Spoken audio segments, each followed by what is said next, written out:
नांदेड येथे 27 नोव्हेंबर या दिवशी एक दुःखद घटना घडली होती।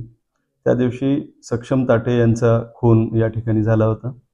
त्या अनुषंगाने सदर प्रकरणामधील सर्व आरोपींना पोलीस विभागाच्या वतीने अटक करण्यात आलेली आहे। तसेच समाज कल्याणच्या वतीने सक्षम ताटे यांच्या कुटुंबाला आपण अर्थसहाय्य करत असतो। अर्थसहाय्यामध्ये आपण खून प्रकरणामध्ये 8,25,000 रुपये रक्कम त्यांच्या फॅमिलीमधल्या लोकांना देतो।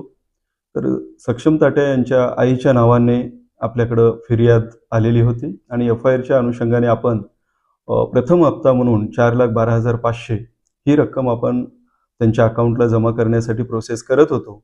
तथापि त्यांच्या अकाउंटचा प्रॉब्लेम असल्यामुळे त्यांना परत एकदा आपण डिटेल्स घेऊन आणि त्यांचं सेपरेट अकाउंट काढून SBI बँकेमध्ये त्यांच्या अकाउंटला आपण प्रोसेस करत आहोत। आज किंवा उद्या त्यांच्या अकाउंटवर सदरीलची रक्कम 4,12,500 ही जमा होईल। त्यानंतर संबंधित पीडित कुटुंबाच्या घरी जाऊन आम्ही प्रत्यक्ष चर्चा केली। प्रत्यक्ष चर्चा करून शासनाकडून सर्व जे काही असेल, ज्या योजना असतील, आमच्याकडून अर्थसहाय्य असेल किंवा शासकीय नोकरी देण्याची प्रक्रिया असेल, त्या संदर्भामध्ये आम्ही सर्व सविस्तर त्यांच्याशी चर्चा करून त्यांना मार्गदर्शन केलेलं आहे। त्या कुटुंबातील पात्र व्यक्तींना आपण शासकीय नोकरी उपलब्ध करून देण्याच्या अनुषंगाने आपण प्रक्रिया करत आहोत। लवकरच त्यांना आपण शासकीय नोकरी पण देण्याचं म्हणजे शासन स्तरावरून निर्णय घेण्यात येणार आहे।